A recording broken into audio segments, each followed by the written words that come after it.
जिन पुण्यात्माओं पर परमात्मा की विशेष रजा होती है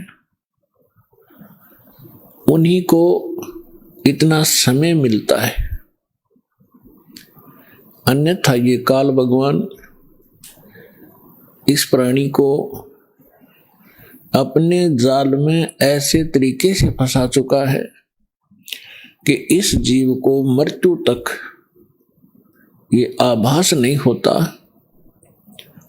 कि मैं कर क्या रहा हूं, मुझे करना क्या चाहिए था। जिस संपत्ति को मैं जोड़ रहा हूं, जिस परिवार को मैं अपना मान बैठा हूं, जिस स्थान को मैं अपना समझता हूं, इसमें मैं रहूंगा कितने दिन।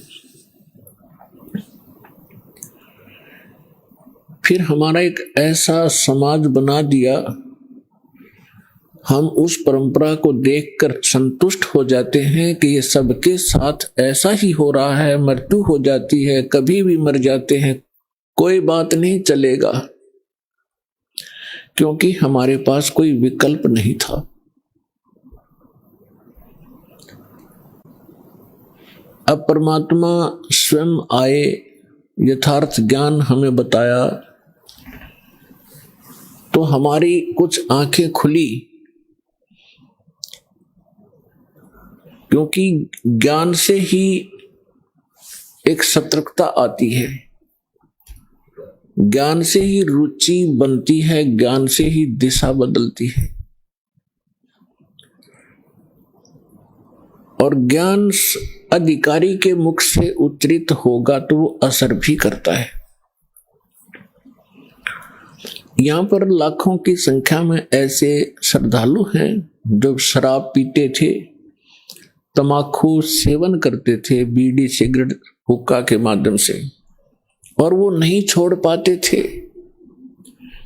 ये शिक्षा माता पिता और भी सभ्य समाज के लोग कहा करते हैं कि भी शराब नहीं पीनी चाहिए, तमाकू नहीं पीना चाहिए, अच्छी बात नहीं, लेकिन वो खुद भी पी रहे होते हैं। तो कहने का तात्पर्य है कि ये काल भगवान, ये ब्रह्म ज्योत स्वरूपी निरंजन, जिसको ऋषि महर्षि ब्रह्म कहा करते थे, और वो ब्रह्म साधना करके अपने आप को सबसे सुपीरियर माना करते थे, इसने इस जीव को ऐसे ढंग से फंसा दिया और ये विकार ज्यादा करवाता है। इसने अपना एक मन एलिमेंट छोड़ दिया आत्मा के साथ में। आत्मा को आवश्यकता है परमात्मा की, परमात्मा की महिमा की, परमात्मा के गुणगान हो, इसको उसकी आवश्यकता है। और ये मन इसके ऊपर प्रधान बना दिया, इसको डरा धमका के रखता है, भयभीत रखता है और विकारों की तरफ घसीट ले जाता है। विचार करने की बात है, तमाकू कोई पीने की चीज है? तमाकू इस शरीर को कार्बन डाइऑक्साइड की बजाय ऑक्सीजन की आवश्यकता है, और ये इसमें कार्बन डाइऑक्साइड इसमें प्रवेश करवाता है हुक्का बीड़ी सिगरेट के माध्यम से,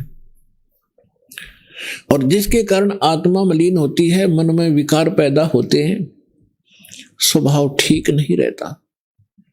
और स्वभाव ठीक नहीं रहेगा तो हम एक दूसरे के साथ छोटी सी बात पर भिड़ पड़ेंगे, लड़ पड़ेंगे, लट्ठम लट्ठा,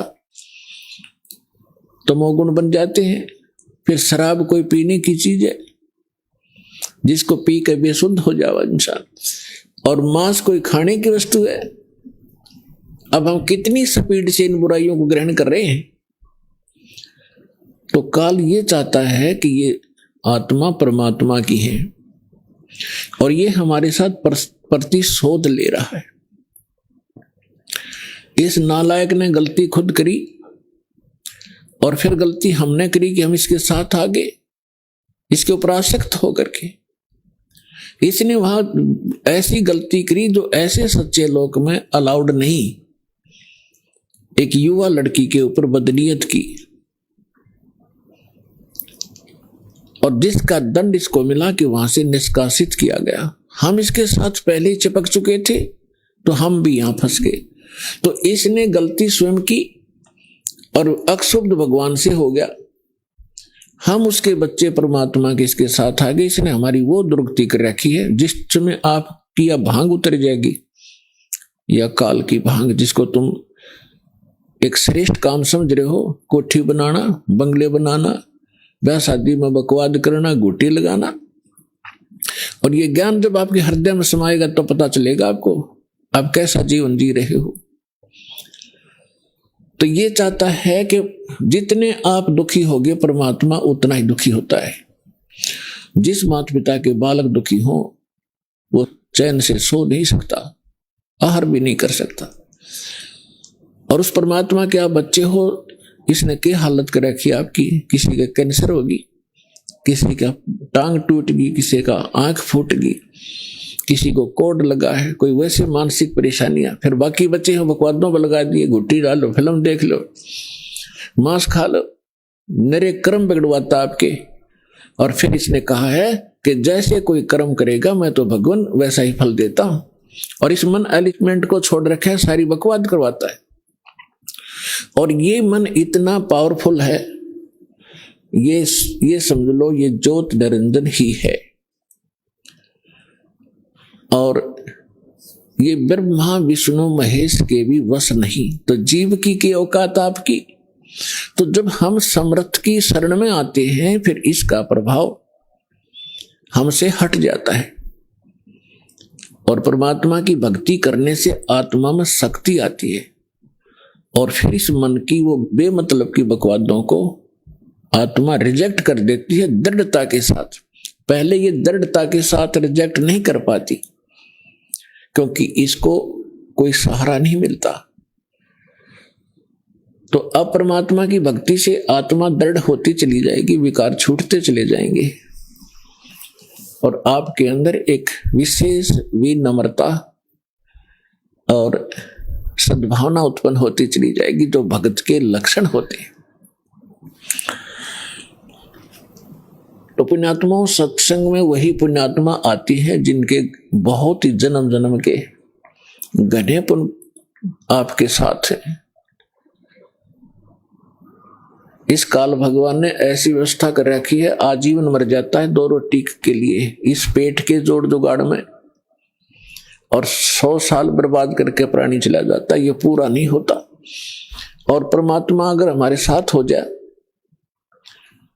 परमात्मा ही हमारे साथ हो गया तो फिर इस रोटी का रोड़ा नहीं रहेगा, ये 2 रोटी का झगड़ा या खत्म हो जाएगा आपका। और फिर 2 सुख हैं, शरीर में कष्ट है, आने वाले जो प्रारब्ध आपकी किस्मत के अंदर लिखे हुए जो आने हैं संकट, और वो भी टल जाएंगे। तो सौभाग्य आपका, आप सतलोक आश्रम बरवाला जिला हिसार हरियाणा में पहुंचे हो। ये कितने दयालु हैं भगवान आपके। ये वो परमात्मा है जिसमें ये सर्वगुण संपन्न है, विद्यमान है। तुमेव माता च पिता तुमेव बंधु च सखा तुमेव विद्या च द्रविणम तुमेव सर्व मम देव देव। ये वो परमात्मा है जिसमें ये सभी गुण विद्यमान हैं। यही हमारा माता पिता है। माता पिता का जो अपने बच्चों के प्रति जो भाव होता है, अपने बच्चों को कितना वो सुखी देखना चाहते हैं, तो वो गुण भी परमेश्वर में है। बंधु यानी भाई और सखा यानी मित्र भी यही सच्चा है। विद्या, धन, ये सब कुछ परमात्मा के अधीन है। और इस परमात्मा से संपर्क होने के बाद ये समस्या खत्म हो जाएगी। आपको बुद्धि भी देगा, आपको यहां गुजारे लायक या माया भी देगा। अपने आत्माओं, अध्यात्म ज्ञान से हम पूर्ण रूप से अपरिचित थे। हम लोक वेद दंत कथा सुन सुनकर उसी पर आसक्त हो गए थे, उसी ज्ञान को अंतिम मान लिया था। जो भी जिस धर्म मजहब या ग्रुप या पंथ में जुड़ा है, और उसका एक बहुत बड़ा दायरा होता है। हम उस दायरे में रहकर केवल वही विचार विमर्श करते रहते हैं, उन्हीं परंपराओं का निर्वाह करते रहते हैं, जिस कारण से हमें कोई ऑब्जेक्शन नहीं होता कि जो हम कर रहे हैं ये गलत भी होगा। और गलत और ठीक का ज्ञान सत्संग से होता है। सत्संग स्वयं परमात्मा ही कर सकते हैं। तीन लोक और भवन चतुर्दश कोई नहीं सत्संगी। तीन लोक और भवन चतुर्दश कोई नहीं सत्संगी। गरीबदास जी ने कहा है कि 14 लोकों में और इन 3 लोकों में कोई भी सत्संगी नहीं है। सत्संगी मीन जिसको यथार्थ अध्यात्म ज्ञान हो, सच्चा ज्ञान हो। एक परमात्मा कबीर जी को छोड़कर उसने जो ज्ञान दिया उसके अतिरिक्त कोई सत्संग ही नहीं है। तो पुण्यात्मा, जो व्यक्ति प्रथम बार ये सुनता है कि किसी को भी ज्ञान नहीं, तो उसके यह बात गले उतरा को नहीं। कारण क्या है कि हमने अज्ञान सुन रखा है, ज्ञान कभी सुना ही नहीं। आपको बहुत बार सिद्ध किया है कि देवी पुराण के अंदर गीता प्रेस गोरखपुर से प्रकाशित 28-29 पृष्ठ पर स्पष्ट किया है। प्रथम स्कंद में व्यास जी पूछ रहे हैं नारद जी से कि किस भगवान की भक्ति करनी चाहिए, कौन सक्षम है, कौन समर्थ है। तो नारद जी कह रहे हैं कि एक समय मेरे पिता ब्रह्मा जी को यह देखकर बड़ा आश्चर्य हुआ कि भगवान विष्णु जी समाधि लगाए बैठे थे। ब्रह्मा जी ने पूछा कि हे देवेश्वर, सारी सृष्टि के पालक, आप किसकी भक्ति करते? तो विष्णु जी ने कहा कि मैं दुर्गा की भक्ति करता हूं, देवी की। अरे इससे ऊपर मैं किसी को भगवान नहीं मानता, मैंने पता ही नहीं। मेरे लिए ये फाइनल गॉड है देवी, मैं इसकी भक्ति करता हूं। फिर 7वें स्कंद में देवी 562 पृष्ठ पर हिमालय राजा को ज्ञान देते समय श्री देवी जी कहती है कि राजन, तो और सब बातों को छोड़ दे, एक ब्रह्म की पूजा करो। ब्रह्म ज्योत निरंजन काल 21 ब्रह्मांड का जो मालिक है, उसका ओम नाम है। ओम नाम के जाप से तुम ब्रह्मलोक में चले जाओगे। वो ब्रह्मलोक में रहता है, वो ब्रह्म। गीता ज्ञान दाता ये ब्रह्म है, और श्री कृष्ण जी में प्रवेश करके ये गीता का ज्ञान दे रहा है। 8वें अध्याय के 13वें श्लोक में स्वयं कहता है ओम इति एकाक्षरम ब्रह्म विवहारण माम अनुसमरण ये परियाति तजन देहम सयाति परमाम गतिम। मुझ ब्रह्म का एक ओम मंत्र है, उच्चारण करके सिमरण करता हुआ ये परियाति तजन देहम, जो शरीर छोड़कर जाता है, सयाति परमाम गति, वो ओम से मिलने वाली परम गति को प्राप्त होता है। 8वें अध्याय के 16वें श्लोक में कहा कि ब्रह्म लोक में गए हुए प्राणी भी पुनरावृत्ति में उनकी जन्म मृत्यु होती है।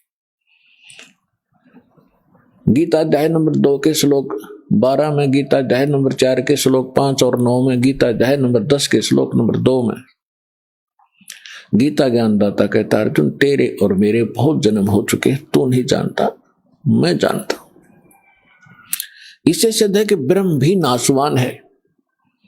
गीता अध्याय नंबर 18 के श्लोक नंबर 62 में, गीता अध्याय नंबर 15 के श्लोक नंबर 1 से 4 में गीता ज्ञानदाता कहता है कि संसार रूपी वृक्ष ये उल्टा लटका हुआ पीपल का वृक्ष समझो।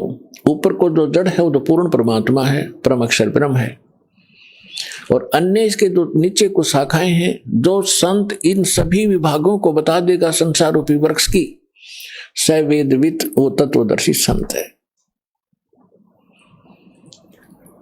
उसके पश्चात परमेश्वर के उस परम पद की खोज करनी चाहिए। तत्वदर्शी संत के मिलने के उपरांत तत्व ज्ञान रूपी इस शस्त्र से अज्ञान को काट के यानी इसको अच्छी तरह समझ कर उसके पश्चात परमेश्वर के उस परम पद की खोज करनी चाहिए, जहां जाने के बाद साधक फिर लौटकर कभी संसार में नहीं आते। 18वें अध्याय के 62वें श्लोक में कहा कि अर्जुन तू सर्वभाव से उस परमेश्वर की शरण में जा, उसकी कृपा से तू परम शांति को और सनातन परम धाम यानी शाश्वत स्थान अमर लोक को प्राप्त होगा, जहां जाने के बाद साधक फिर लौटकर कभी संसार में नहीं आते, उनकी जन्म मृत्यु नहीं होती। तो पुण्यात्माओं, इसे सिद्ध हो गया कि न ब्रह्मा को ज्ञान, न नारद को ज्ञान, न व्यास को ज्ञान। व्यास जी इज द राइटर ऑफ 4 वेद, 18 पुराण, श्रीमद् भगवत गीता, इन सब का राइटर है, लेकिन उसको स्वयं नहीं पता कि परमात्मा कौन है। विष्णु जी को नहीं मालूम, वो दुर्गा को सर्वश्रेष्ठ मानता है, और दुर्गा जी कहती है ब्रह्म की पूजा करो, ब्रह्म कहता है परम अक्षर ब्रह्म की पूजा करो। तो ये ज्ञान परमेश्वर देता है, और इससे सिद्ध हो जाता है 3 लोक और भवन चतुर्दश कोई नहीं सत्संगी। उस सत्संग को सुनाने के लिए परमेश्वर आते हैं। परमात्मा 4 युगों में आते हैं। पुण्यात्माओं, आज तक आप श्रद्धालु हो, भगवान के लिए लगे हुए हो, परमात्मा की भक्ति भी करते थे, रामायण महाभारत की कथाएं भी सुनने में रुचि खूब रखते थे, लेकिन वो अज्ञानी गुरु, वो संत मंडलेश्वर आचार्य, शंकराचार्य, ब्राह्मण हमारे को लोक वेद सुनाया करते थे। वो सत्यनारायण कथा सुनाया करते थे, श्री विष्णु जी को आधार मानकर। सत्यनारायण का अर्थ होता अविनाशी परमात्मा। और श्री देवी भागवत के अंदर 3रे स्कंद में सचित्र मोटा टाइप गीता प्रेस गोरखपुर से प्रकाशित के 123 पृष्ठ पर श्री विष्णु जी कहते हैं अपनी माता दुर्गा की महिमा गाते हुए, तुम शुद्ध स्वरूपा हो, ये सारा संसार तुम इसे उद्भासित हो रहा है। मैं ब्रह्मा और शंकर आपकी कृपा से विद्यमान है। हमारा तो आविर्भाव माने जन्म, तिरोभाव माने मृत्यु हुआ करता है। हम नित्य नहीं है, हम अविनाशी नहीं है, आप ही नित्य हो। जैसे इनकी बुद्धि काम करे थी, आप प्रकृति देवी हो। भगवान शंकर भी कहते हैं कि हे माता, यदि भगवान विष्णु के बाद उत्पन्न होने वाले ब्रह्मा भी आपके पुत्र हैं, तो मैं तमोगुणी लीला करने वाला शंकर क्या आपकी संतान नहीं हुआ? अर्थात मुझे भी जन्म देने वाली तुम ही हो। और ये हमारे शंकराचार्य आचार्य, ये नकली गुरु ब्राह्मण, ब्रह्मा विष्णु अजर और अमर हैं, सर्वेश्वर हैं, कोई माता पिता नहीं है। खाक पढ़ाए इन्हें सदग्रंथों को, ये खाक टीचर थे जिसने सिलेबस का ज्ञान नहीं, मूर्ख बना रखा था हमारे को। इस अज्ञान को हटाने के लिए स्वयं परमेश्वर आते हैं। 4 युग में मेरे संत पुकारे, को के कहा हम हेल रे, हीरे माणक मोती बरसे, ये जग चुगता ढेल रे। 4 युग में परमात्मा कहते हम आए हैं और अच्छी आत्माओं को मिलते हैं, उनको तत्व ज्ञान से परिचित कराते हैं। फिर वो मुझसे परिचित होकर के वो महापुरुष भी मेरी महिमा को यथार्थ रूप में सुनाते हैं, लेकिन कोई सुनने वाला नहीं होता, क्योंकि अज्ञान घना होता है। और परमात्मा कहते हम भी, मैं भी आता रहता हूं प्रत्येक युग में भिन्न भिन्न रूप बनाकर, और ये हमारे ज्ञान को ना सुन करके हम यथार्थ ज्ञान, यथार्थ भक्ति विधि रूपी हीरे मोती लालों की वर्षा करते रहते हैं, जगह जगह ज्ञान सुनाते हैं। लेकिन ये भोली आत्मा हीरे मोती लालों को ना पहचान कर, उनको ठोकर मारकर कंकरों की गठड़ी बांध कर वजन उठाए फिर रहे हैं। हम जो साधना कर रहे हैं बड़ी श्रेष्ठ है। गीता अध्याय नंबर 16 के श्लोक 23 और 24 में स्पष्ट कर दिया है कि शास्त्र विधि को त्याग कर जो मनमाना आचरण करते हैं, मनमानी पूजाएं करते हैं, उनको न तो सुख होता है, न उनका कोई सिद्धि प्राप्त होती है और न ही उनकी गति होती है। फिर साधना करते किस लिए? अब जितने भी हमारे धर्म गुरु हिंदू धर्म के क्या नाम देते? ओम नमः शिवाय, ओम नमः भगवते वासुदेव, हरे कृष्ण राधे राधे श्याम मिला दे, राम राम हरे हरे, संसर नामा विष्णु जी का। और गणे चतुर और गणे सुपीरियर मानते हो, कहते ओम ओम, बस ओम सबसे बड़ा नाम। तो पुण्यात्माओं, हरे राम हरे कृष्ण किसी भी सदग्रंथ में मंत्र नहीं, ओम नमः शिवाय किसी ग्रंथ में नहीं, ओम नमो भगवते वासुदेव किसी ग्रंथ में नहीं। जो शास्त्र अनुकूल साधना है वो परमेश्वर ने स्वयं आकर बताई है और अपनी उन प्यारी आत्माओं को बताई है, और उनको थोड़ी हिदायत दे दी थी कि जब तक इस कलयुग के अंदर ये बिजली पीढ़ी का समय नहीं आवे, इसको डिस्क्लोज ना करना, लिख देना। लिख रखी सभी महापुरुषों ने अपने अमृतवाणी में एफिडेविट लिख रखे हैं कि हम ये जाप करा करते, ये मंत्र श्रेष्ठ है, इसी से मोक्ष संभव है। लेकिन सिलेबस को समझना स्टूडेंट के स्तर का काम नहीं है। पढ़ भी लेगा तो उसको समझ नहीं सकता, अप्लाई नहीं कर सकता, इसलिए टीचर गुरु की आवश्यकता होती है। तो जो गुरु रूप में परमात्मा आए थे, सतगुरु रूप में, फिर जिन महापुरुषों से मिले थे उनको अधिकार दिया था ज्ञान सुनाने का, और फिर अब इस दास को भेजा है इस पूरे कंप्लीट कोर्स को आप तक पहुंचाने के लिए, आपका मोक्ष कराने के लिए। क्योंकि अब वो समय आ गया, नहीं तो इस दास से बड़े बड़े महापुरुष पहले हुए हैं, लेकिन उस समय नहीं था, क्योंकि आप अशिक्षित थे और अशिक्षा का लाभ नकलियों ने हमारा उठाया। ये संस्कृत बोलते रहे, हमने सोचा बड़े विद्वान हैं, इन्होंने खूब जाना होगा सदग्रंथों को। हमने परमात्मा को भी ठुकरा दिया जिसमें 600 वर्ष पहले वो आकर ये ज्ञान सुनाया करते थे, जो आज सभी सदग्रंथों में ज्यों का त्यों पाया। तो पुण्यात्मा, 100 शुक्र मनाना उस परम पिता के। वहां ये आए, यहां आकर के उन्होंने कितने कष्ट झेले हमारे लिए। परमात्मा के उस इतिहास को, जो 600 वर्ष पहले परमेश्वर कबीर जी यहाँ आए थे, ये ज्ञान सुनाया करते थे, तो दास आज उसी परम पिता का दिया हुआ एज इट इज आप तक पहुंचा रहा हूं। अपनी तरफ से इसमें कोई मिलावट नहीं कर सकता, क्योंकि जीव का जो ज्ञान होगा वो घटिया होगा, परमात्मा का ज्ञान वो सत्य होगा। तो वो सत्य ज्ञान आप तक पहुंचा रहा हूं, ये सत्संग कर रहा हूं। परमात्मा ने सत्संग किया था, या उन महापुरुषों ने जो भगवान से मिले थे, लेकिन उनको रिजेक्ट कर दिया हमने, क्योंकि हम बालक थे, हम अशिक्षित थे, अनजान थे। आज परमात्मा ने आपको अक्षर ज्ञान कराया। ये अक्षर ज्ञान आपके लिए विष है। बेशक आप कितने विद्वान पाक गए हो, डॉक्टर, इंजीनियर, जज, वकील बन गए हो, भगवान की भक्ति नहीं है तो खाक है ये। एक रोजी रोटी तो कहीं चला ले इंसान, कल मृत्यु होगी, गधा अपने कुत्ता अपने का खाज लग गए, और क्या खाओगे फिर? आपको केवल इस ही जीवन का ज्ञान है, आपको भविष्य का, आगे का नहीं। आगे के ज्ञान बिना ये खाक ज्ञान है फिर। तो ये ज्ञान देना जरूरी था। मालिक को मालूम था कि बिगड़ेंगे, ये अहंकार हो गया आपके अंदर, 2 कौड़ी का 2 छोटा सा पोस्ट मिल जाए, फूला नहीं समाता, और कल मृत्यु होकर गधा बन जाए, क्या रे माटी होती है उसकी। तो परम, और पहले आप देखो पिछले इतिहास उठा के, हमारे पूर्वजों के कितने विनम्र थे, कितनी दया थी उनके अंदर, कितने नेक विचार थे, और आज हम किस स्तर पर पहुंच चुके, इस विद्या की देन है। लेकिन मालिक को मालूम था कि मेरा ज्ञान ऐसा है, इनको फिर सेट कर देगा, लेकिन शिक्षा प्राप्त हुए बिना ये मुझे समझ नहीं सकते, इनका कभी कल्याण नहीं हो सकता।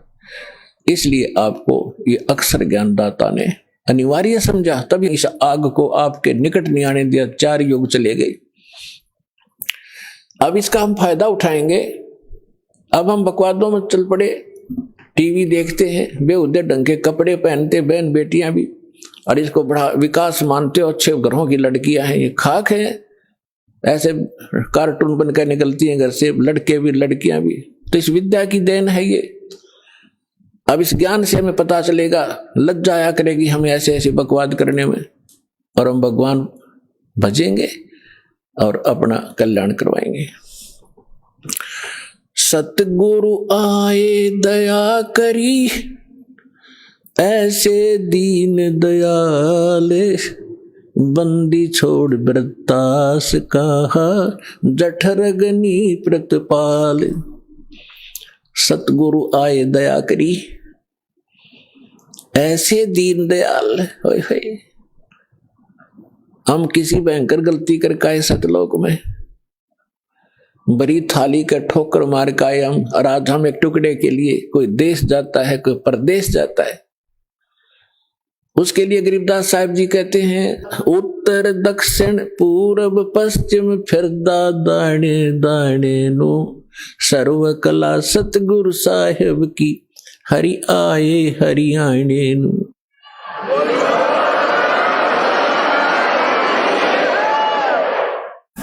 अपन आत्माओं, जो गुरु बचन पर डट गए कट गए फंद 84 के, भाई जो गुरु बचन पर डट गए कट गए फंद 84 के, भाई जो गुरु बचन पर डट गए कट गए फंद 84 के, कट गए फंद 84 के, कट गए फंद 84 के, भाई जो गुरु बचन पे डट गए कट गए फंद 84 के। वस्तु मिली ठोड़ की ठोड़ मिट गई, मन पापी की दौड़, वस्तु मिली ठोर की ठोड़ मिट गई, मन पापी की दौड़। ये भरम मिटे मथुरा काशी के, भरम मिटे मथुरा काशी के, भाई जो गुरु बचन पे डट गए कट गए फंद 84 के। पुणात्मा, गुरु का वचन पालन करना इस भक्ति मार्ग में अति अनिवार्य है, और गुरु केवल वही ज्ञान और वही आदेश देता है जो आपके हित में होते हैं। एक भक्त कह रहा था जी, उसने कभी प्रश्न किया होगा, दास को भी इतना ध्यान नहीं रहता क्योंकि लाखों की संख्या में एक महीने में भक्त मिलते हैं। 5 वर्ष पहले उसने दीक्षा ली थी 2008 में। वो कह रहा था जी मैं अमेरिका जाने की तैयारी कर रहा हूं।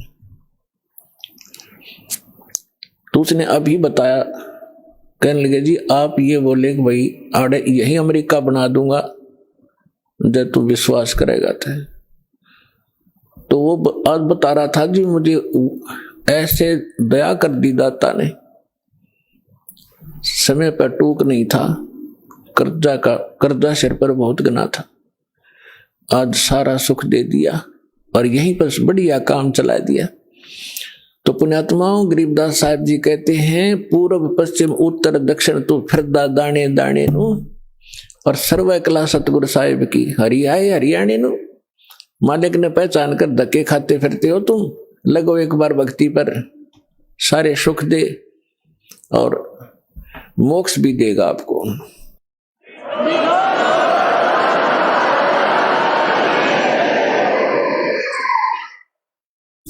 पुण्यात्माओं, सबसे पहले हमने अपने लाल की परख करनी होगी कि जिस लाल को हम लिए फिरते हैं ये वास्तव में लाल है भी कि नहीं। तो उस परखने के लिए हमारे पास कुछ पैमाना होना चाहिए। तो पैमाना कौन सा होगा? सदग्रंथ प्लस में उन महापुरुषों का आंखों देखा एफिडेविट कि परमात्मा जिनको मिले। तो आज आपको एक झलक परमात्मा की सुनाएंगे।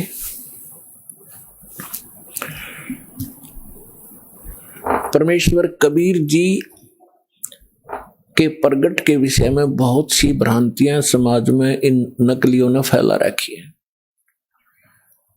क्या फैला रखी है कि कबीर साहब किसी विधवा ब्राह्मणी के घर कोख से जन्म हुआ था, वो शर्म के मारे बाहर डाल आई। ये बकवाद है और उन दुष्ट लोगों की बनाई हुई कहानियां हैं जो भगवान से हमें दूर रखना चाहते थे, लेकिन वास्तविकता इसके बिल्कुल विपरीत है।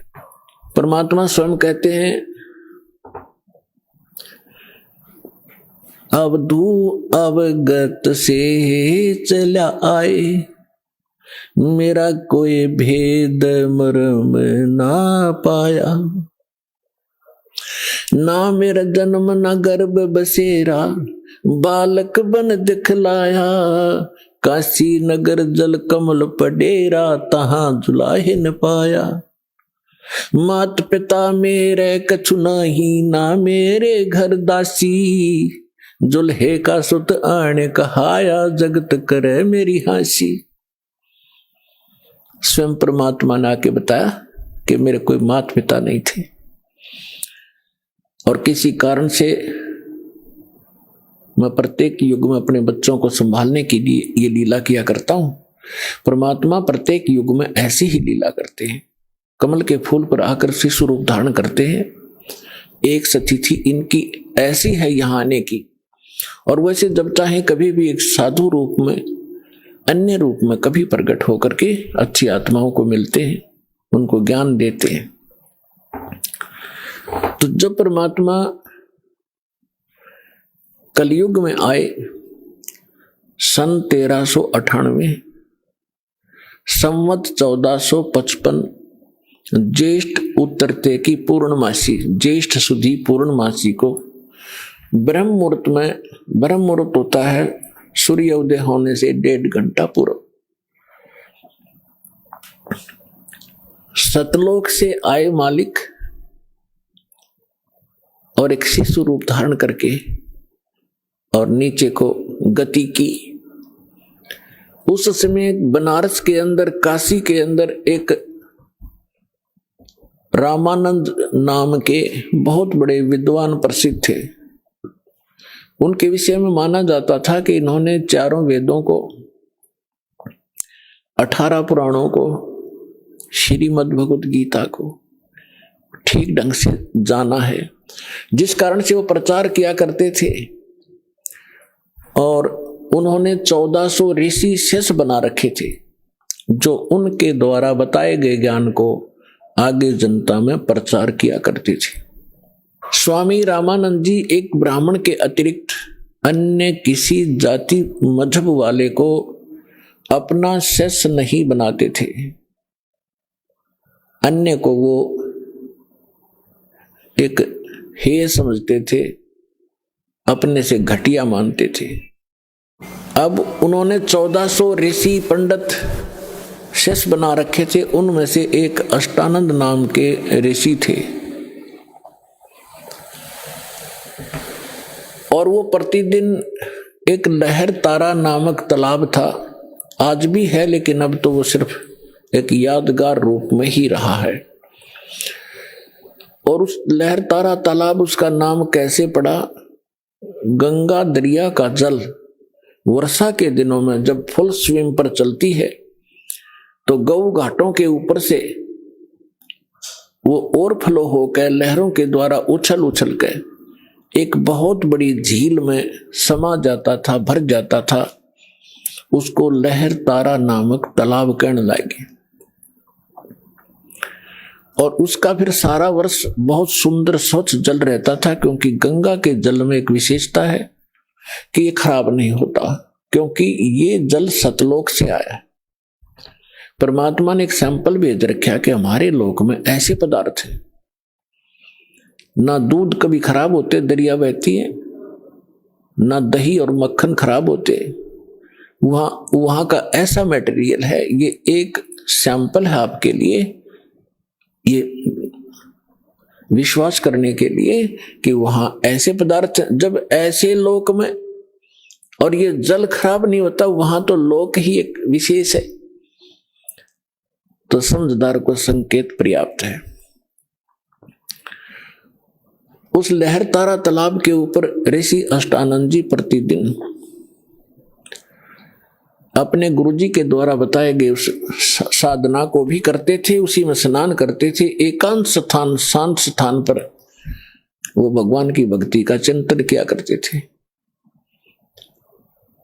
वो प्रतिदिन की तरह वो भी अपने चिंतन में स्नान करके बैठे थे। आकाश से क्या देखा अष्टानंद जी ने कि एक बहुत तेज प्रकाश का गोला सा ऊपर से स्पीड के साथ आ रहा है। और वेद भी यही बताते हैं कि वो परमात्मा ऊपर के लोक में रहता है और उस वहां से गति करके आता है, बिजली विद्युत जैसी गति से यहां आकर हमें प्राप्त होते हैं। अष्टानंद जी ने देखा कि बहुत तेज प्रकाश कभी देखा नहीं ऐसा। जब उसने देखा तो उसकी आंखें सहन नहीं कर सकी, चरम दृष्टि बंद होगी। आंखें बंद होने के बाद उसने क्या देखा कि तो एक बालक है, शिशु रूप दिखाई दिया। जैसे हम सूर्य की तरफ देखते हैं प्रथम सीधा, तो हमारी चरम दृष्टि सहन नहीं कर पाती, आंखें बंद हो जाती हैं। आंखें जब बंद होती हैं या हम दूसरी साइड में देखते हैं तो सूर्य का प्रकाश रहित आकार दिखाई देता है और वो काफी देर तक आंखों में बना रहता है।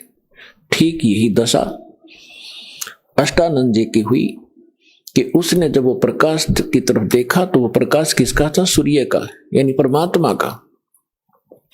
और जब आंखें बंद की तो क्या देखा? शिशु, वो शिशु का प्रकाश था, वो परमात्मा का प्रकाश था। दोबारा उसने जब आंख खोली तब तक वो प्रकाश लहर तारा तालाब के एक कोने में सिमट चुका था, समाप्त हो गया था। अब अष्टानंद जी अंदर ही अंदर बड़े खुशी हुए।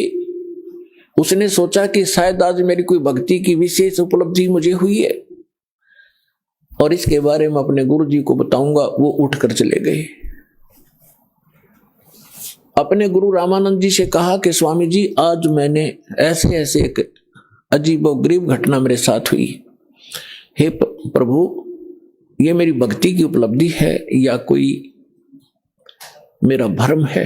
स्वामी जी ने कहा कि बेटा, ये न तेरी भक्ति की उपलब्धि है और न ही तेरी कोई भ्रम है। ऐसी लीला उस समय होती है जब ऊपर के लोक से कोई परम शक्ति या देवता लोग यहां पृथ्वी पर आकर के जन्म लेते हैं। किसी मां के गर्भ में प्रवेश किया होगा उन्होंने। ये तारे से जब टूटते हैं तो उसने बताया कि ऐसे लक्षण हैं। और वो कुछ दिनों में यहां इस काशी बनारस में किसी मां से जन्म लेकर के वो दिव्य शक्ति अपना कोई कार्य करने के लिए ऊपर के लोगों से आते हैं। अब जितना स्वामी जी ने ज्ञान था अपने शिष्य का समाधान किया, शिष्य संतुष्ट हुआ। अब इन ऋषि महर्षियों ने वही भगवान देखे हैं जो मां से ही जन्म लेते रहे। श्री राम, श्री कृष्ण और बाकी 18, 25 जो 8, 9 जो बताते हैं, ये ऐसे आते हैं। लेकिन ये भगवान वो है जो कभी मां से जन्म नहीं लेता, सबके जन्मदाता है, सबके विधाता है। उधर से नीरू और नीमा नाम के 2 पति पत्नी थे मुसलमान। वो उसी जीवन में ब्राह्मण भी थे। उसी जन्म में वो ब्राह्मण थे। गौरी शंकर पुरुष का नाम था, सरस्वती उसकी पत्नी का नाम था। गौरी शंकर भगवान शंकर के बहुत ज्यादा उपासक थे और नेक आत्मा ब्राह्मण थे। अन्य ब्राह्मण रोजी रोटी के लिए जनता को मिसगाइड करके अपना निर्वाह के लिए मिसगाइड करते थे। दक्षिणा आदि कुछ अटपट करके ग्रहण करते थे। तेरा पितर ऐसे रुष्ट हो गया है, इतने पैसे चढ़ा दे, ऐसा पाठ करवा दे। वो ऐसा नहीं करता था। वो केवल शिव जी की कथा सुनाते थे शिव पुराण से, और जो भी उसकी दक्षिणा आती थी अपने निर्वाह के लिए रखकर बाकी शेष भंडारे में लगाते थे। तो उनके अनुयायी बहुत अच्छे तरह परिचित थे कि बिल्कुल निष्पक्ष कथाएं करते हैं, निस्वार्थ कथाएं करते हैं, जिस कारण से उनकी काफी प्रसिद्धि काशी में हो रही थी। और अन्य जो नकली ब्राह्मण थे रोजी रोटी वाले, वो उससे घनी ईर्ष्या करते थे कि ज्यादा लोग इनको पसंद करने लगे, हमसे दूर होते जा रहे हैं। इस बात से मुसलमान काजी मुल्ला पीर खूब परिचित थे कि गौरी शंकर से अन्य जो धर्म गुरु हैं ब्राह्मण, ये अक्षुब्ध हैं और ये हिंदू धर्म का प्रचार घना कर रहा है। इसलिए उन्होंने बाई फोर्स गौरी शंकर सरस्वती को मुसलमान बना दिया। मुसलमान कैसे बना दिया? अपना जूठा पानी करके गली में खड़ा होकर और उनके ऊपर फेंक दिया, उनके कपड़े में फेंक दिया और उनके मुंह में डाल दिया। तो अन्य जो ब्राह्मण थे वो तो इसी दाव में थे। किसी दिन यूं फंसे, सबने मुनादी करा दी, गौरी शंकर मुसलमान बन गया है, उसको जाति से डाल दिया है, उसका गंगा में स्नान करना बंद कर दिया है। अब सारे हिंदू उनसे बाइकाट कर गए, तो वो विवश हुआ। उनका नाम रख दिया नूर अली गौरी शंकर का, और नियामत रख दिया उसकी पत्नी नीमा का, नियामत। तो इस प्रकार फिर अपभ्रंश करके उनको नीरू और नीमा कहने लगे। अब पहले उनकी रोजी रोटी चलती थी कथा की दक्षिणा से, अब दक्षिणा मिलनी बंद होगी, रोजगार की समस्या हुई। उन्होंने एक सिंपल सा काम जिसमें कोई पैसा नहीं लगना था, ऐसा काम शुरू कर दिया कपड़ा बुनने का, और समय के बीत जाने पर उनको जुलाहा कहने लगे। जब उनकी आयु 60-62 वर्ष की हो चुकी थी, कोई संतान नहीं थी। भले ही वो मुसलमान बन गए थे, लेकिन भगवान शंकर को दिल से भुला नहीं पाए थे।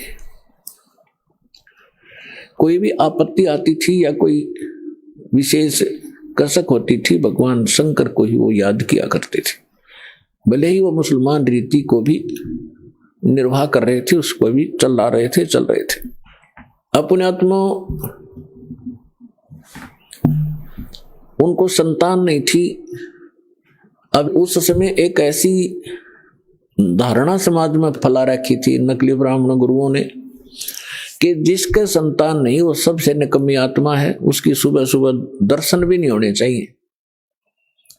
तो जिस कारण से जिनके संतान नहीं होती थी, वो खूब समझते थे कि सामने वाला बाइकाट कर गया, गली बदल गया, रास्ता चेंज कर गया, मुझे देखकर वो बहुत कुड़ कर अपना जीवन व्यतीत किया करते थे। यानी संसार की परंपरा से उस व्यक्ति को जिसके संतान नहीं है वह सबसे मनहूस माना जाता था, और भगवान के अध्यात्म ज्ञान के आधार से वो परिवार, वो दंपति, वो पति पत्नी एक नंबर के हंस और पुण्यात्मा होते हैं। पुण्यात्मा का मतलब है कि उनका फाइनल मैच होता है जब सतगुरु मिल जाता है। वो उनका कहीं किसी से अब लेन देन नहीं रहा, ना पुत्र का ना पुत्री का संस्कार शेष है। और यदि उनको सतगुरु मिल जाए, भक्ति ठीक कर ले, उनका बेड़ा पार तुरंत हो जाए उसी जीवन में। अब ये ना समझना कि जिनका संतान है वो पुण्यकर्मी नहीं है, नहीं। जिनको सतगुरु मिल गए, जिनको सतगुरु मिल गए मनुष्य जीवन में, दोनों ही पार हैं, दोनों ही पुण्यकर्मी प्राणी। क्योंकि संतान होती है संस्कार से। जैसे एक समय सुखदेव ऋषि 12 वर्ष के बाद मां के गर्भ से जन्म लिया, 12 वर्ष की आयु पेट में हो गई थी उसकी।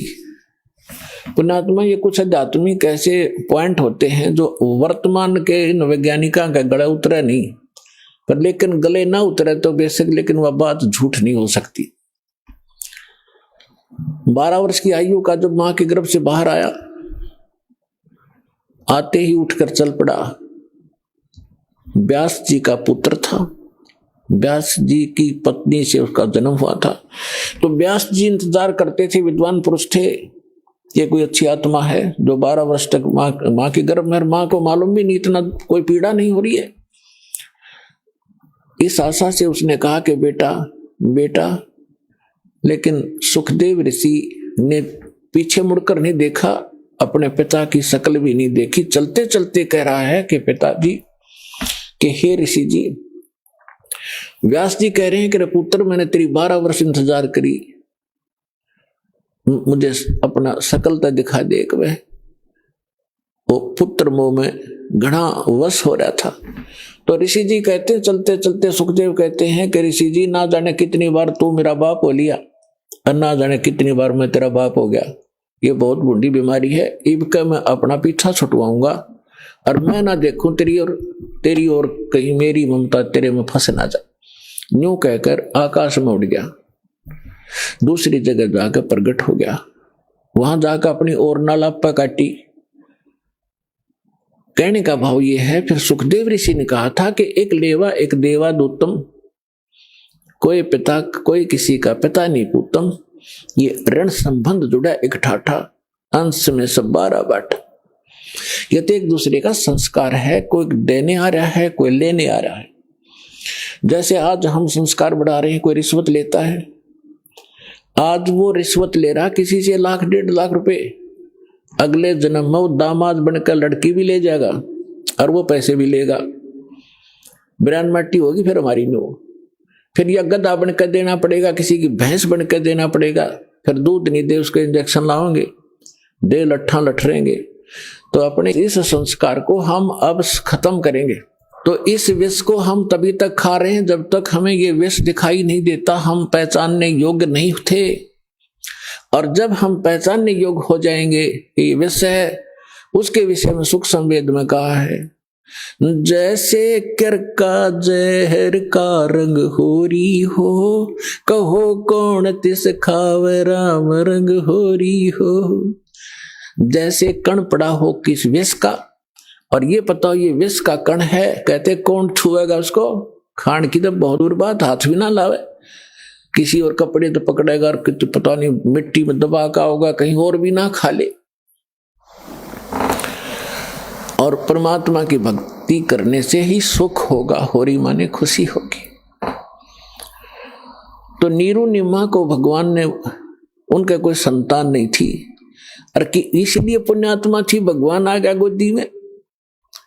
अब भगत का और जगत का सदा से विरोध रहा है, मतभेद रहा वैचारिक, और जिस कारण से इनकी खींचातान बनी रही तो बनी रहो, क्योंकि भगत को ज्ञान हो जाता भक्ति का और जगत को ज्ञान होता अपनी ही परंपराओं का, वो उन्हीं को उत्तम मान रहे होते हैं, इसलिए विरोध करते हैं भक्तों का। ये तब जाकर लंबे पड़े वहां पर, ये पता नहीं कैसे करे हैं, ये मुसलमान रहे ना हिंदू, मतलब इस तरह की वो बातें करते हैं। करने दो, हम अपने इस ज्ञान के आधार से आगे बढ़ते रहेंगे, एक दिन पूरा विश्व स्वीकार करेगा ये ऐसा गजब का मार्ग है और इसी से सुख है।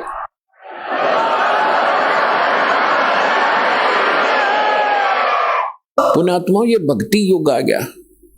अभी तक हमने बतेरी बकवाद कर ली। एक बार दास गोवा के अंदर गया हुआ था। गोवा एक स्टेट है समुद्र के किनारे, वहां दूसरे देश को हम विकसित देश मानते हैं, इस इंग्लैंड इटली और अमेरिका के, वहां समुद्र के किनारे एक एक लंगोट में स्त्री और पुरुष वहां लेट रहे रेते में। और हम वहां सत्संग किया था हमने गोवा में, और हम चले गए घूमने के लिए। तो उनको देख रहे और वो भी अच्छे ना लगे, पड़े भी वह बेटी के बाप। तो वहां बता रहे थे कि ये क्या कहते हैं, क्यों हो हमें यहां आकर शांति मिलती है, और ये बड़े वहां सेठ हैं, बड़ी बड़ी कोठियां हैं, इनकी कार है बड़ी बड़ी, कलम देखो इनकी शांति। तो उस रेत में तो कोठी सर में मारोगे जहां अशांति है, क्या करोगे और कट्ठी और कारों की आग अंगारे इकट्ठे कर रहे हैं और उसको विकास मानते हैं और उसको अपना बड़ी महिमा मानते हैं, और शांति मिल रेत में।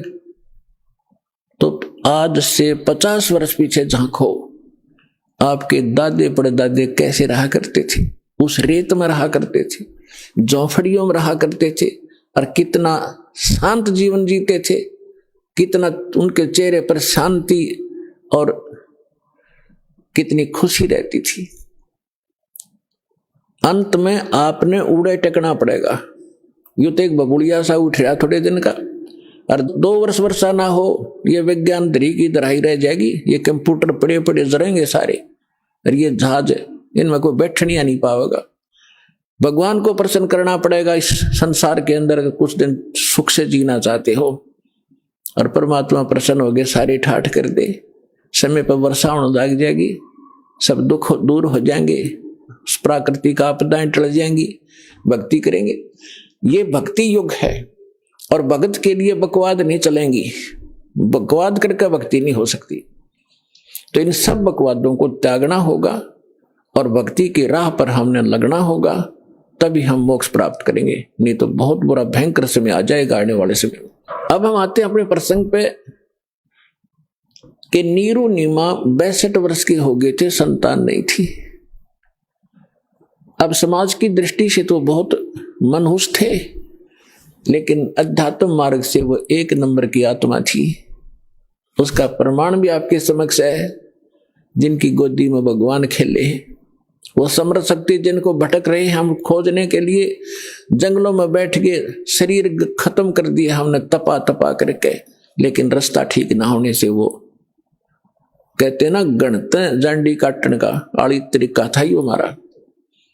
गण से जांडी कटा नहीं करती, वो तो वही आरी चाहिए या तीखी को आड़ी चाहिए जिससे जांडी कटे। तो हम लकड़ी के गणते जांडी काटा थे, यानी वो विधि परमात्मा पाने की ठीक नहीं थी, और उसके लिए हम भटक रहे थे। और वो परमात्मा उनको मिला जिनको संसार मनहूस कहा करता था। अब समय जैसे तैसे वो व्यतीत कर लेते हैं स्वयं, तो जिनका संतान नहीं, लेकिन ये संसारिक व्यक्ति अपनी सोच से जब भी उनसे मिलते हैं कोई ना कोई इंजेक्शन लगा ही देते हैं कि एक संतान तो चाहिए थी, एक बालक तो चाहिए था घर में। तो कुछ भूल पड़े तो वो कार्ड पढ़ने देता ना, किसी न किसी को भेज के उनके इंजेक्शन लगा दे। उससे पहले दिन उस नीमा का कोई रिलेटिव, कोई बहन आई थी, और उसने भी सारी रात यह चर्चा रखी, ये भगवान देखिए बलका बिना तो घर सुनना सुनना लगे है, बच्चों बिना बता के जीवन है। अब उस माई का फिर वो इंजेक्शन लाएगी, वह चली गई, सारी रात रोई।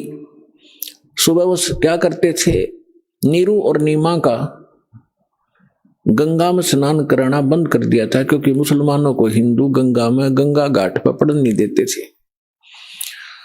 तो वो वहां स्नान ना करके लहर तारा तालाब में उसी गंगा के जल में प्रतिदिन स्नान करने जाया करते थे। उस दिन भी वो जा रही थी। नीमा रो रही थी क्योंकि इंजेक्शन ताजे ताजे लगे थे, और रो रही बुरी तरह आंसू डाल रही थी कि हे भगवान शंकर, आपके घर में क्या बच्चों की कमी होगी भगवान। अपनी दासी को एक खिलौना दे देते, जग में मेरा भी गुजारा हो जाता, मुंह ऊपर न उठा कर मैं भी चल सकती। यूं कह के बहुत बुरी तरह रो रही थी। नीरू ने कहा, नीमा यदि हमारे भाग्य में होता तो भगवान पहले ही दे देता। आप रो मत, रो रो के आंखें और खराब कर लेगी। बुढ़ापे में कोई हाथ पकड़ने वाला नहीं है, और आंखें तेरी रो रो कर नष्ट हो जाएंगी। तो मेरी बात मान, तो रो मत, सब्र कर। तो जैसे तैसे वो अपने बतलाते हुए नहर तारा तालाब पर पहुंच गए। अष्टानंद वहां से जा चुका था। पहले नीमा ने स्नान किया, स्नान करके उस तालाब से बाहर आ गई। फिर नीरू स्नान करने के लिए प्रवेश किया नीरू ने। अब नीमा ने फिर जो वस्त्र बांध कर वो स्नान क्रिया किया था उसको धोने के लिए पुनः किनारे पर गई। पति नहा रहा था। से जून का महीना, गर्मी का मौसम था। तो नीमा ने क्या देखा कि एक कमल के फूल पर कोई वस्तु हिल रही है, पैर हिला रही। परमात्मा बालक शिशु रूप धारण करके और कमल के फूल पर विराजमान हुए और एक पैर को हिला रहे थे, एक पैर को हाथ में पकड़े हुए थे। नीमा ने सोचा, आइडिया सा लगाया कि कहीं सर्प ना हो। फिर ध्यान से देखा कि सर्प नहीं, ये तो बालक है। उसने अपने पति से कहा कि देखना जी, कमल के फूल पर बालक है, इसको उठाना जरा। अब नीरू नहा रहा था और उसने सोचा कि अब मेंटल होली, इसका मानसिक संतुलन बिगड़ गया इन बालकों की चिंता कर करके। अब इसने जल में भी बालक दिखाई देने लगे। नाता नाता कहता है कि नीमा कुछ सब्र कर, कुछ संतोष कर, विश्वास कर भगवान पर। ये क्या रट लगा रखी है तेने बालक बालक वाली? तुझे अब जल में भी बच्चे दिखाई देने लगे, तू मान जा मेरी बात। नीमा फिर कहते देखो जी मैं सच कह रही हूं। अब उसने एक विशेष कसक के साथ कहा जिधर संकेत हाथ का करे थी उधर नजर गई स्नान करते करते नीरू की। उसे उससे थोड़ी दूरी पर था, उसने देखा सचमुच तो बालक है। कमल के फूल समेत तोड़कर अपनी पत्नी को थमा दिया। अपने आत्मा जिस परमात्मा के लिए हम भटक रहे, जिसकी चर्चा करने से भी रोम रोम करना जाते हैं, और वो परमात्मा उस माई की गोदी में है, उसको कैसा सुख हुआ होगा, उसको कैसा महसूस हुआ होगा, उसका वर्णन किसी शब्दों में नहीं किया जा सकता। अब आपको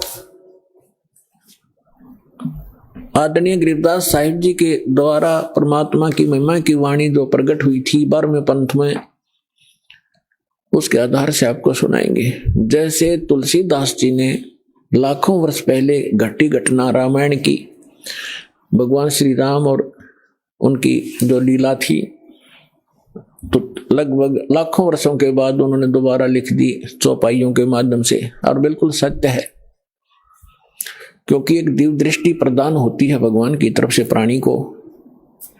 उसके आधार से वो पहले हो रही घटना चलचित्र की तरह देख सकता है। प्रत्येक प्राणी के अंतःकरण में ये सब के अंदर डिपॉजिट है जितनी भी घटना घट रही है इस ब्रह्मांड के अंदर, लेकिन वही देख सकता है जिसका इंटरनेट कनेक्शन फिट हो जाए और चले, वही देख सकता है। दिव्य दृष्टि की भी क्षमता होती है। जैसे एक दूरदर्शी होती है 1 किलोमीटर तक देख सकती है, और एक दूरदर्शी होती है ऊपर के ग्रहों तक को देख लेती है। तो इसी प्रकार जो तुलसीदास जी की दिव्य दृष्टि यानी दूरदर्शी थी, दूरबीन थी, वो थोड़ी क्षमता की थी। आदरणीय गरीबदास साहिब जी को परमात्मा पूर्ण ब्रह्म मिले थे, उनको जो दिव्य दृष्टि दी थी वो फुल रेंज की थी। उसने बहुत आगे और पहले की और भविष्य की सब जानकारी गरीबदास साहिब जी ने दी। और 600 वर्ष पहले परमात्मा जो आए थे, जो उनकी वार्ता हुई थी, वो अपनी लैंग्वेज में यथार्थ घटना चित्रार्थ की, वो सुनिएगा। 84 बंधन कटे कीनी कल्प कबीरे, भवन चतुर्दश लोक सब ये टूटे जम जंजीरे, अनंत कोट ब्रह्मांड में बंदी छोड़ कहाए, सो तो एक कबीर है जननी जने नवाए। परमात्मा स्वयं भी कहा मालिक ना करके, मात पिता मेरे कछु नाही, ना मेरे घर दासी, दुल्हे का सुत आण कहाया, जगत करे मेरी हासी। ना मेरा जन्म ना गर्भ बसेरा, मन बालक बन दिखलाया, काशी नगर जल कमल के ऊपर, तहां जुलाहे न पाया। और यही परमात्मा से परिचित वो पुण्यात्मा गरीबदास साहिब जी बता रहे हैं, अनंत कोट ब्रह्मांड में बंदी छोड़ कहाए, सो तो एक कबीर है जननी जने नवाए। गरीबदास जी कहते हैं ये बंदी छोड़ है। यजुर्वेद अध्याय नंबर 5 के और मंत्र नंबर 32 में लिखा है, कबीर अंगारी असी बंभारी असी, रत धामा असी। रत धाम माने सतलोक का मालिक, और बंभारी माने बंधनों का शत्रु, बंधनों का नाश करने वाला बंदी छोड़। अंगारी माने पापों का नाशक, पापों का शत्रु। ये कबीर परमात्मा है और वो सतलोक का मालिक है।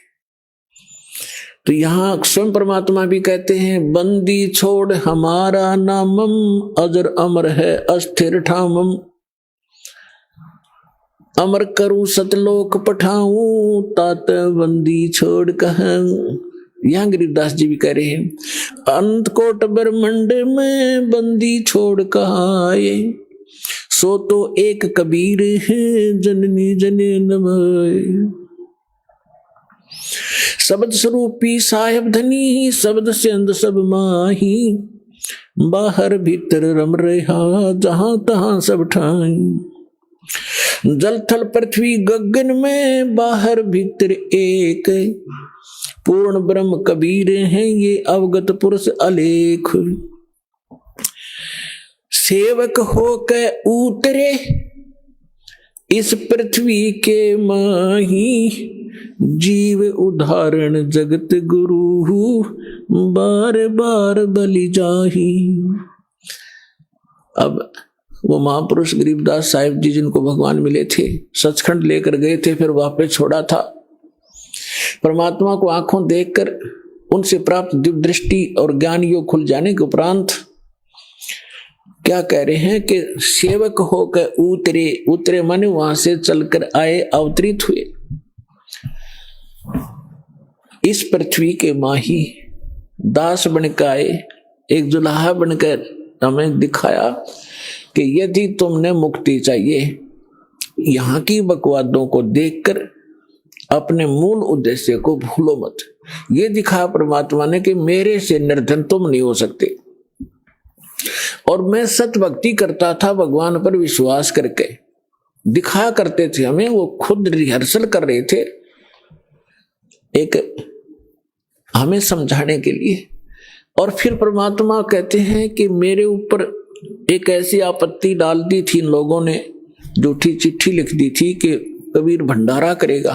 18 लाख व्यक्ति आगे थे, ये साधु संत, और परमात्मा ने 18 लाख व्यक्तियों को, एक झोपड़ी में बैठे व्यक्ति, जनता की नजर में वो व्यक्ति थे, धानक और गरीब दुल्हा शूद्र थे, और अब पता चला वो तो मालिक थे, लाल थे, पूरी सृष्टि के पालनहार थे।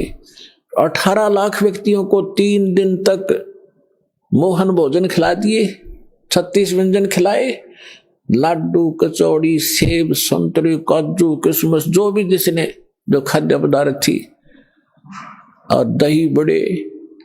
18 लाख व्यक्तियों को 3 दिन भोजन कराना, कलजा फट जा, राजा हिल जा देश का।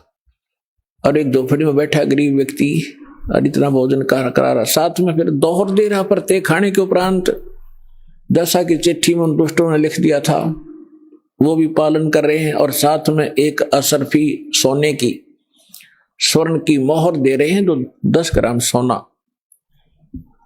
तो परमात्मा यही सिद्ध करना चाहते थे कि तुम यहां भक्ति करो केवल, और फिर मैं देखूंगा तुम्हारे सारे व्यवसाय को। देखो, माता पिता को बच्चों की सब चिंता रहती है कि अब इसको किस चीज की आवश्यकता है।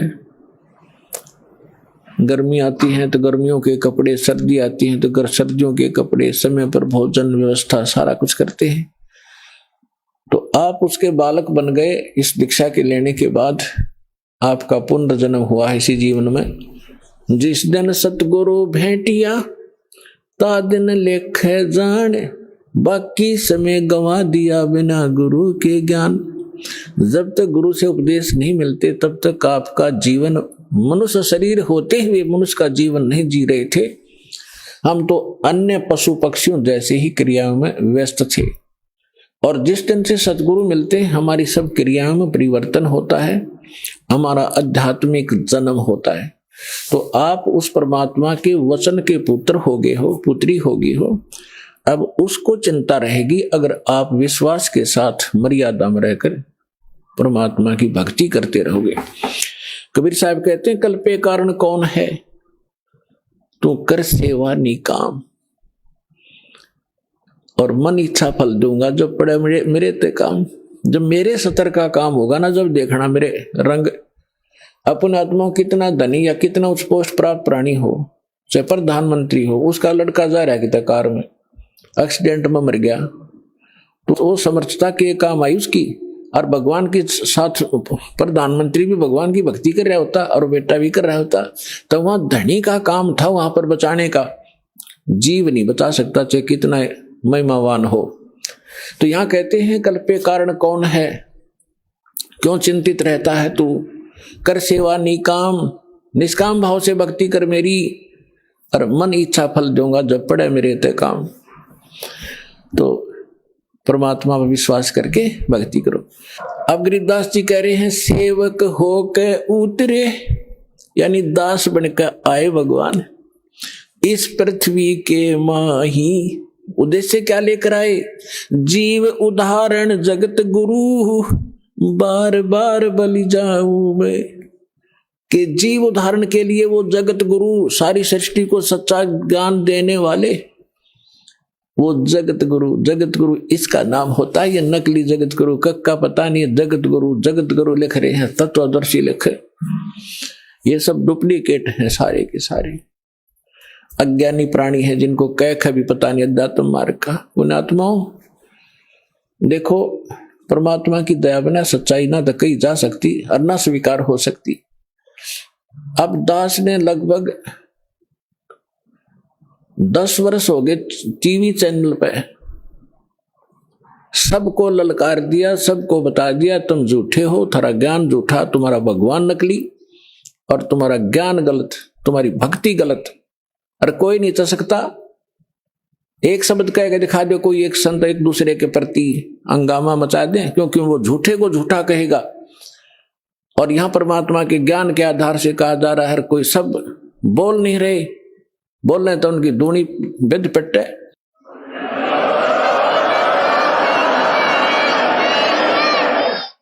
तो ये परमात्मा की दया है बच्चों, आप तक यो ज्ञान पहुंच पाया। ये दास जाने या भगवान जाने या मेरे साथ उस समय से लग रहे ये आपके भाई बहन इस संघर्ष से वो परिचित हैं, कैसे संघर्ष करके आप तक इस सत्र में पहुंचे। जेल तक भेज दिया झूठे केस बना के इन लोग नकली लोगों ने। लेकिन परमात्मा कहते हैं जिसके साथ भगवान होता है, और सत्य को कुछ दिन दबाया जा सकता है, मिटाया नहीं जा सकता। आज देख रहे हो पूरा विश्व समझ गया कि सच्चाई क्या थी और किस प्रकार से आप तक ये ज्ञान पहुंचा पाए हैं। कोई टीवी चैनल वाला चलाने को तैयार नहीं, जो सारे नकली बैठे, उनको पैसे चाहिए। एक ही साधना वाले पे पता नहीं परमात्मा ये कौन से जन्म का पुण्यकर्मी था, इसने मच्छी करी और दया हुई दाता की, आप तक जो ज्ञान पहुंच पाया। और अब इसको संभाल के रखना अब कर्तव्य है आपका, प्रत्येक भाई बहन का। सभी विश्व के आप प्राणी आपके भाई बहन हैं, सतलोक के रहने वाले हैं। असंख्य जन्म या धक्के खाते भटकते होगे हैं, या ना सुखी हो सकते ना सुखी कभी हुए हैं। सबको बता दो, डंडोरा पीट दो कि मोक्ष होगा तो सतलोक आश्रम बरवाड़ा जिला हिसार हरियाणा में है, नाम लो और अपना कल्याण कराओ।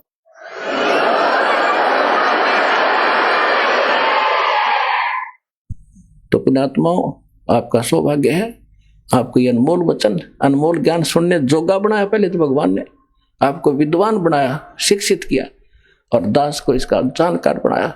आज आपके रूबरू ऐसा बना दूंगा जैसे पहली का कहता हुआ, अगर वेद गीता और पुराणों को आप याद रखोगे। बोलो सतगुरुदेव।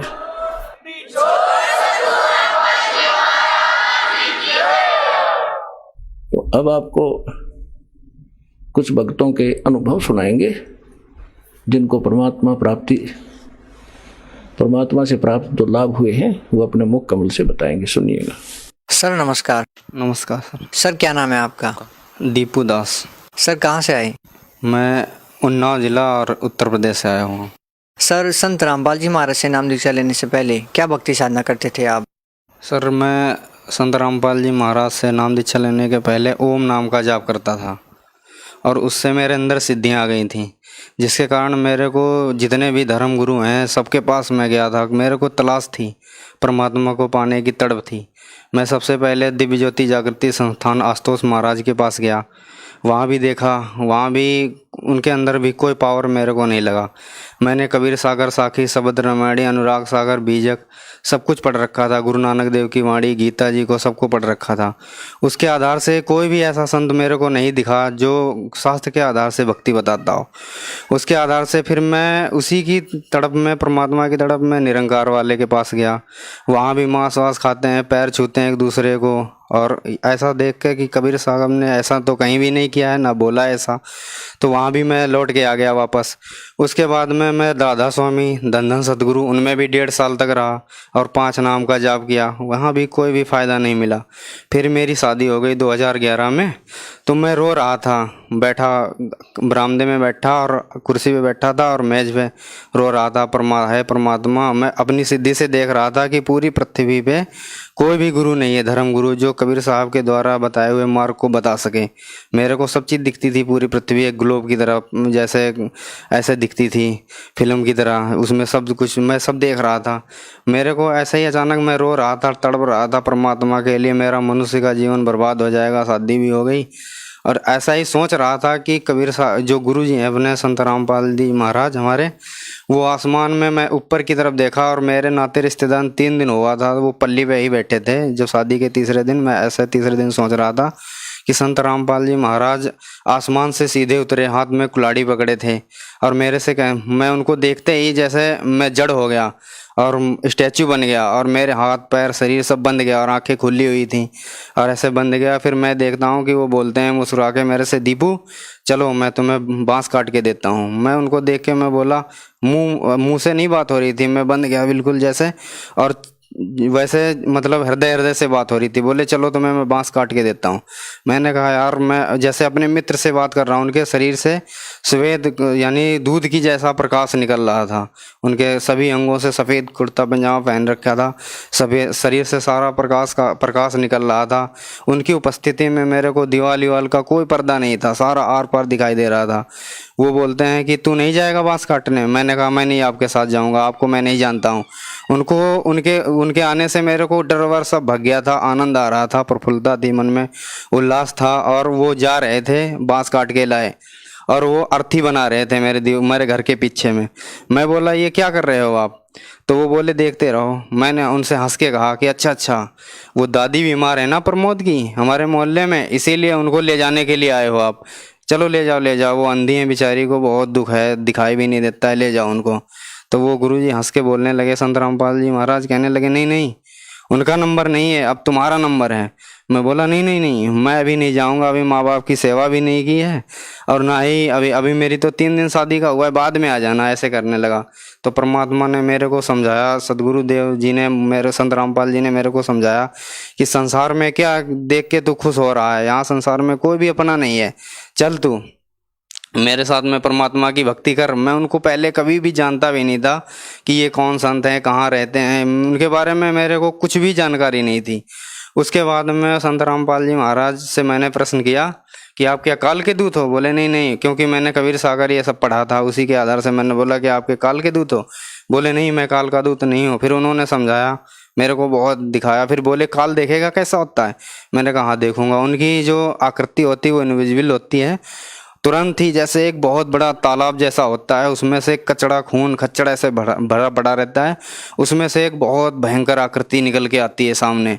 अब वो आकृति जैसे चपटा मुंह का है, और चपटे मुंह का है, उसके पूरे शरीर से जैसे कोई घाव वाव जैसा फोड़ा फट जाता है ऐसे था, पूरे शरीर में उसके घाव था, और वो सड़ा हुआ था बिल्कुल कतई, उसको गंध आ रही थी, बदबू आ रही थी। और वो मेरे को पकड़ लिया उसने पंजे में, और मैं झटपटाने लगा, रोने लगा कि है, पर मम्मी पापा जितने भी बाहर बैठे थे, बचाओ, कोई भी मेरी तरफ नहीं देख रहा था।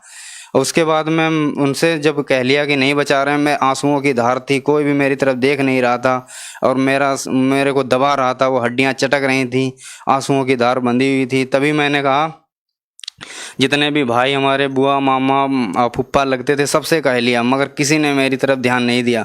तभी तक मैंने देखा कि वो जिससे मैं कह रहा हूँ बचाओ, पूरे गांव वालों को, उसका इतना बड़ा पंजा है, उसमें सबको पकड़ रखा है खाने के लिए।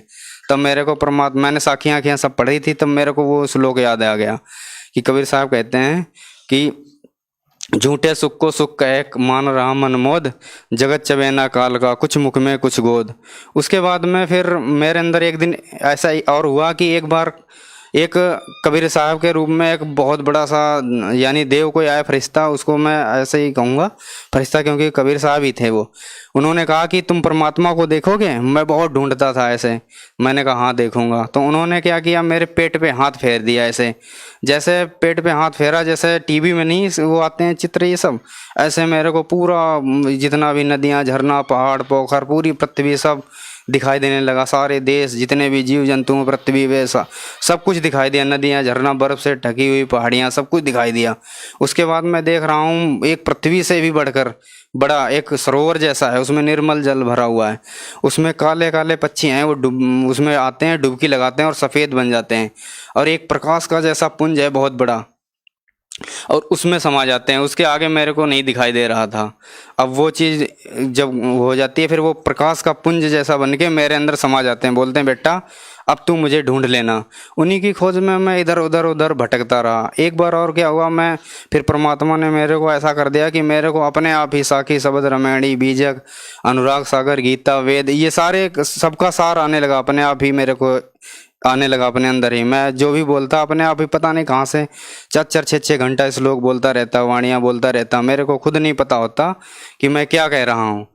तो उसके बाद में एक दिन क्या हुआ, मैं कि उसमें खेत में 4 घंटा कबीर साहब की साखियाँ कह के आया, खेत में लेटा ही था कि तुरंत ही मेरी आंखें ऐसे खुली की खुली रह गईं। आसमान की तरफ देखा, चांदनी पूर्णिमा की रात थी, चांदनी थी पूरी और नक्षत्र जगमगा रहे थे। थोड़ी देर बाद देखा 11 बजे का टाइम था रात को कि सारे नक्षत्र चंद्रमा सब गायब हैं, कोई भी दिखाई नहीं दे रहा, चांदनी केवल दिखाई दे रही है। मैंने सोचा कि अभी ये कहाँ चले गए, अभी तो यहीं पे जगमगा रहे थे। ऐसा ही विचार कर रहा था कि मेरे अंदर आनंद आया और हमारी आंखें खुली की खुली रह गईं। अचानक ही एक किताब प्रकट होती है आसमान में सफ़ेद रंग की, और उस किताब पे जैसे हम लोग टाइपिंग करते हैं ना, वैसे ही नक्षत्र चंद्रमा तारा सब कट कट कट टाइपिंग होते हुए चले जाते हैं। फिर वो किताब जो भर जाती है वो गायब हो जाती है। उसके बाद में गुलाबी रंग का कमल निकलता है और पूरे आकाश में खिल जाता है। जब गुलाबी रंग का कमल खिल जाता है उसमें देखता हूँ कि गरीबदास जी महाराज गेरुए रंग की जो ड्रेस पहने हैं कपड़े, उसको पहन के सिरा उस पे आसन पे जैसे उसमें हैं और वैसे बैठे हुए हैं, आशीर्वाद ऐसे दे रहे हैं, मुस्कुरा रहे हैं और ऐसे ऐसे भाव भी मेरी तरफ कर रहे हैं। मैं उनको जानता भी नहीं था और इतना कोमल, इतना वैसा पारदर्शी शरीर जैसे कमल की पंखुड़ियों से भी हल्का आर पार दिखाई दे रहा। उनके शरीर से यानी सोने जैसी लाइट निकल रही थी पूरे शरीर से। और जैसे कहते हैं वेदों में कि उस लोग कहते हैं कि उसकी प्रतिमा कोई नहीं है, तब मेरे को परमात्मा के बारे में समझ में आया कि संसार में वास्तव में उसकी कोई प्रतिमा नहीं है, उसके जैसा कोई है ही नहीं यहाँ पे संसार में। इस प्रकार से देखा। और फिर एक बार मैं, मेरा जो दोस्त है अब भगत है वो पहले, तो मैं एक बार ऐसे ही परमात्मा का ध्यान करते करते, नाम भी नहीं लिया था उसके पहले कि ये सब घटनाएं, ऐसे ही ध्यान करते करते मेरे को एक दोस्त आया मेरा और गाड़ी में बिठा के ले गया आसमान में। वहाँ पे बिना नींव कमल खिला हुआ है, बिना नींव का मंदिर है और वहाँ पे हिंदू मुस्लिम सिख ईसाई ये कोई भी वैन नहीं है, सभी धर्मों के लोग आ रहे हैं, आपस में मिल के रह रहे हैं। फिर आपस में वहाँ पे बिना नींव का वो कमल का फूल है, कोई उसका आधार नहीं है, उसमें आरती हो रही है। उसको देख के वहाँ पे बहुत शांति है, कोई भी लड़ाई झगड़ा नहीं, कोई जुरिडिक्शन बाउंड्री नहीं, कोई समय सीमा मुल्क दायरा जात पात वहाँ कुछ भी नहीं। उसको देख के मैं सोचा कि मैं यहीं रहूँगा, यहीं रहूँगा। वो थोड़ी देर बाद मैं वहाँ घूमता फिरता रहा, तो थोड़ी देर बाद वो लड़का बोला कि चलो तुम्हारा यहाँ काम ख़त्म, नीचे जाओ। मैं बोला नहीं नहीं मैं नहीं जाऊँगा। ज़बरदस्ती वो करने लगे, 4-5 आए, मेरे को ज़बरदस्ती भेजने लगे नीचे। जैसे ही मेरे को ज़बरदस्ती नीचे भेजने लगे, मैंने कहा अच्छा भेज तो रहे हो नीचे, मगर मेरे को यहाँ का पानी पी लेने दो। जब मैंने कहा पानी कोई पात्र दो ऐसे, तो उन्होंने मेरे को जो चलनी होती है जिसमें आटा वाटा निकाला जाता है वो देते हैं। वो नल में लगाता हूँ तो सारा पानी नीचे चला जाता है। मैं सोचता हूँ कि अरे यार तुम मेरे को मूर्ख बना रहे हो, उनसे कह रहा हूँ, और ये तो इसमें तो पानी रुकेगा भी नहीं, ये तो सारा नीचे चला जाएगा। तो वो उसने कहा कि इसी प्रकार से बिना गुरु के सारा ज्ञान जो भी अर्जित करोगे सब नीचे ही चला जाएगा, टिकेगा कुछ भी नहीं।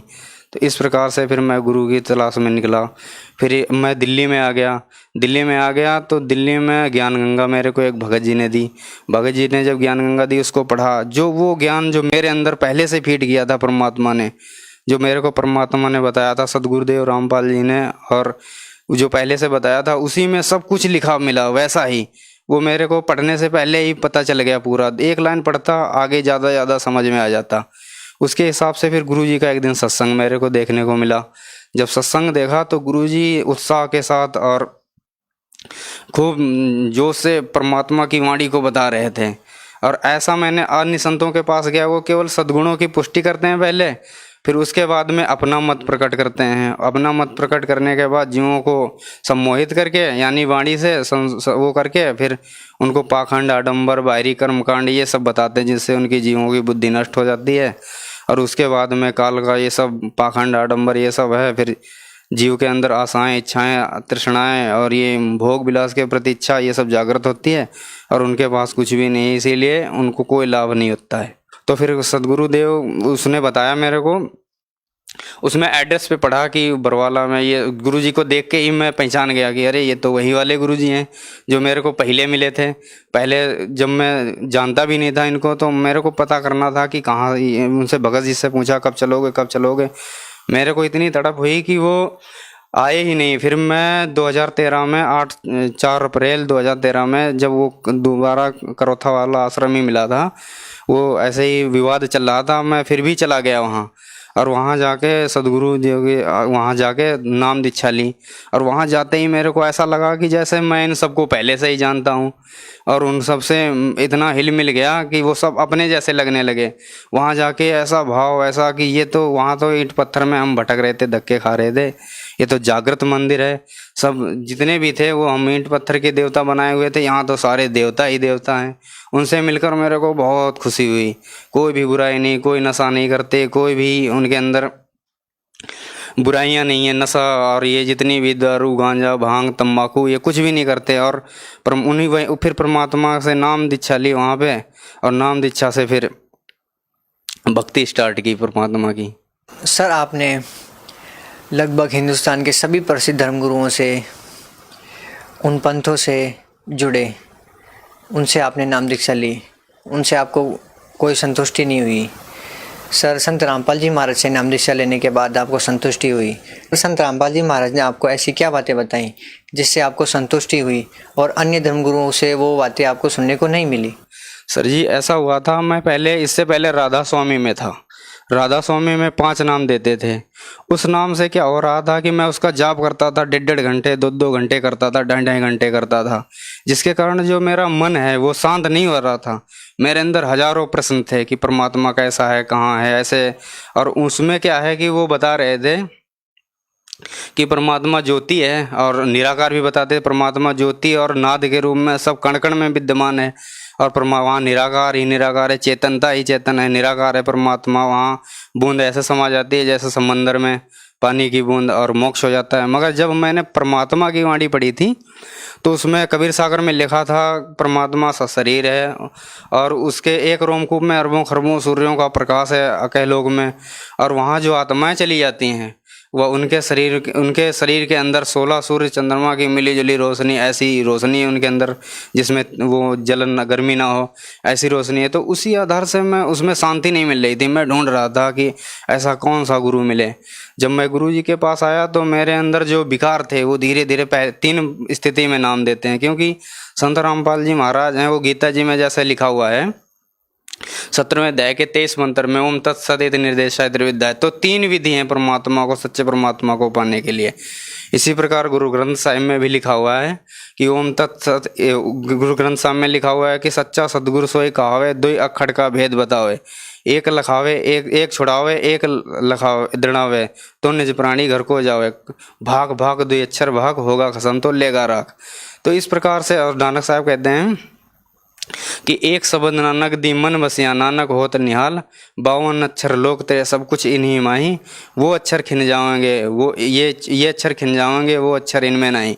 तो इस आधार से मैंने जब उनके पास जाकर देखा, फिर मैंने कबीर सागर भी पढ़ा था, 10 मुकामी रेखता था, कबीर साहब की वाणी थी, कर नैनो दीदार महल में प्यारा है, हो घोड़े सवार भरम से न्यारा है। ये सारी वाणी पहले से मेरे को याद थी। उसके आधार से जो पहला मंत्र था ये बताते ही नहीं थे, और ये मंत्र ऋण, ये जो देवी देवताओं का कमलों का जो मंत्र होता है इनसे निकलने के लिए, वो बताते नहीं थे। और मेरे को ऐसा लगता था कि ये भी हमारे बुरे नहीं हैं, क्योंकि जो ये देवी देवता है, क्योंकि पूरी सृष्टि ये हमारा परिवार है, और इसी प्रकार से वो कुछ बताते भी नहीं थे। पहला मंत्र बोलते थे कि ब्रह्मा विष्णु शिव से क्या हमें लेना देना है, हम तो इसके त्रिकुटी के ऊपर जाएंगे। और हम इसी चक्कर में मेरे को शांति भी नहीं मिल रही।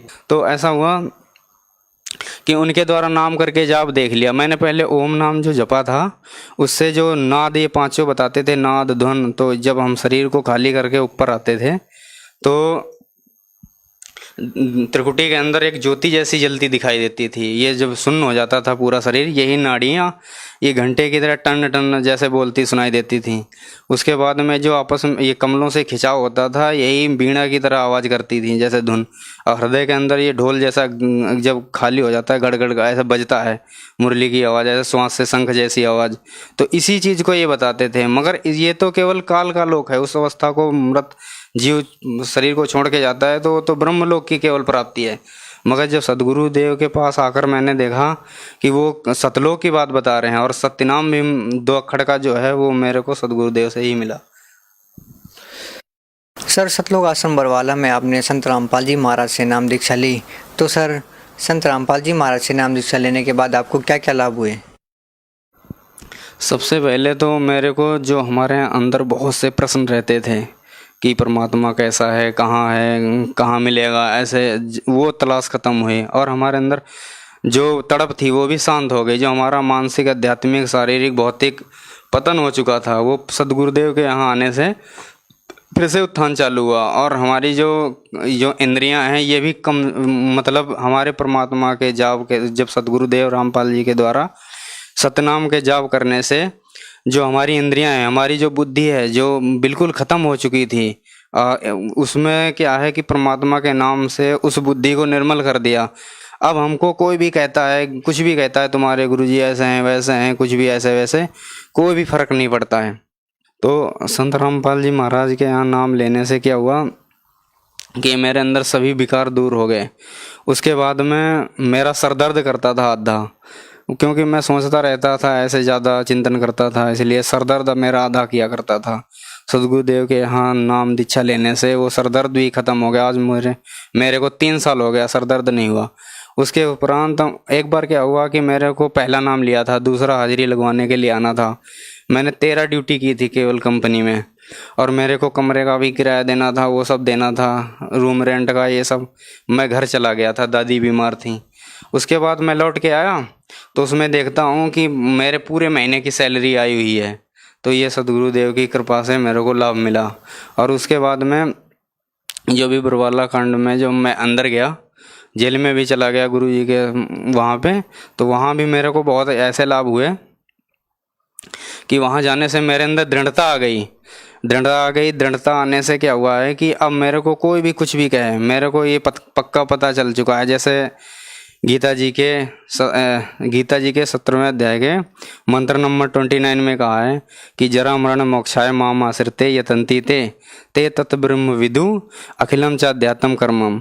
तो परमात्मा ने भी कहा है कि वो सारी इच्छाएं, जो आशाएं, तृष्णाएं, कामनाएं थीं, वो सारी खत्म हो गई अंदर जाके। और मुझे ये भी पता चल गया कि कौन अपना है कौन पराया है। कोई भी मेरे से मिलने नहीं आया, इतने नाते रिश्तेदार सब ने साथ छोड़ दिया। अब मेरे को कोई भी अपना नहीं दिखाई देता है। अब मेरे को सदगुरु के अलावा कोई भी अपना नहीं दिखाई देता है।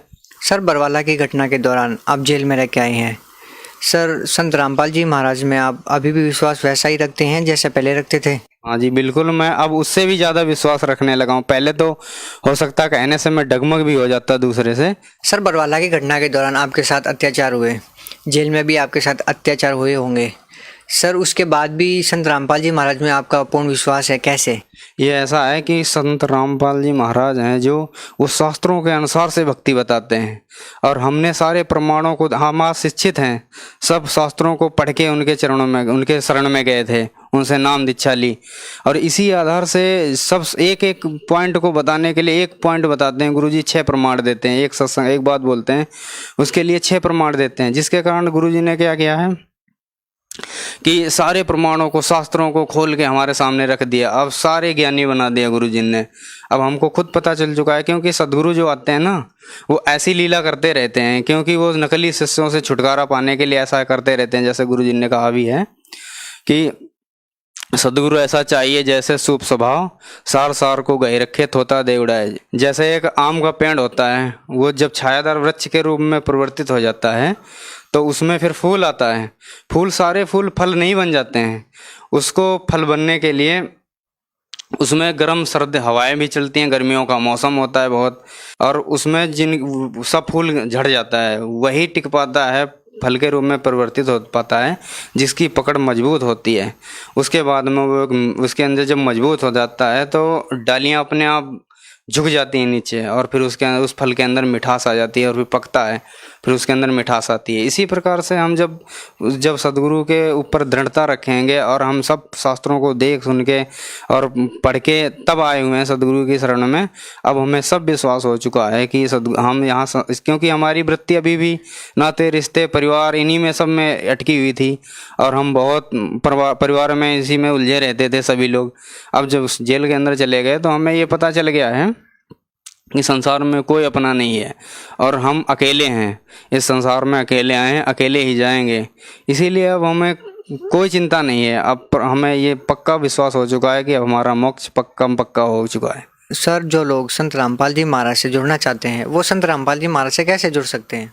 अब साधना चैनल पे सदगुरु रामपाल जी का सत्संग आता है 7:40 से 8:40 तक, उस पर आता है। उसमें जो अंडरलाइन नीचे लिखा हुआ आता है, उसको जो उनसे जुड़ना चाहते हैं वो अपने उसमें नोट करें, और उनके जगह जगह पे वो ब्रांचें खुल चुकी हैं, जगह जगह पे अपने नज़दीकी उस भगत से संपर्क करके और वहाँ पे जाएं, और नाम दीक्षा लेके अपना मनुष्य जीवन का प्रथम जो उद्देश्य है वो कल्याण करवाएं अपना मानव जीवन का, और सत्यलोक में चलें भक्ति करके। सर उन श्रद्धालुओं को नाम दीक्षा तो मिल जाएगी, लेकिन सर संत रामपाल जी महाराज का आशीर्वाद कैसे मिलेगा? सर संत रामपाल जी महाराज के आशीर्वाद से तो ठीक होते हैं, तो क्या सर संत रामपाल जी महाराज की नाम दीक्षा से भी श्रद्धालु ठीक होते हैं? ऐसा है, जो नाम है ना वो सदगुरु देव जी का जो नूरी शरीर जो गुरु होता है वो कोई शरीर नहीं होता है, गुरु शब्द होता है। तो इस प्रकार से जो परमात्मा है, जैसा नहीं शब्द रूप में सारी जगह में है परमात्मा, जो सदगुरु देव हैं वो हर जगह पे हैं जी, ऐसी कोई भी जगह नहीं है जहाँ वो नहीं है।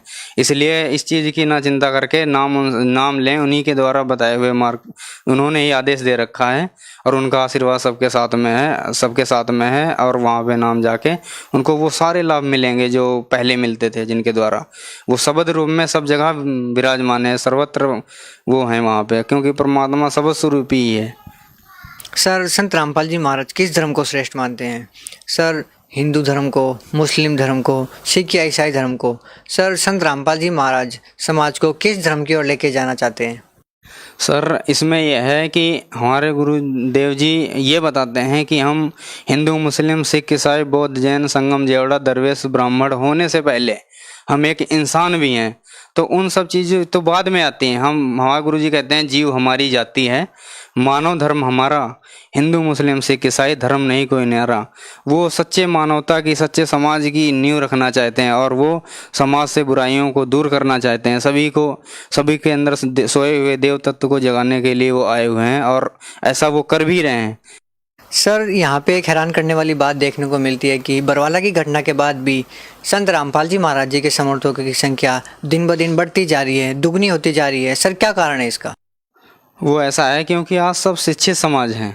अब हम लोगों का ध्यान बांटने, पब्लिक का ध्यान बांटने के लिए लोगों ने मीडिया के द्वारा ऐसा वैसा है, वहाँ फलाना धमाका, वहाँ कुछ भी नहीं मिला, और जनता को बरगलाया, मगर आज सभी लोग पढ़े लिखे हैं और उन्होंने उनके सत्संग भी सभी ने सुन रखा है, एक ना एक दूसरे से सभी जुड़े हुए हैं।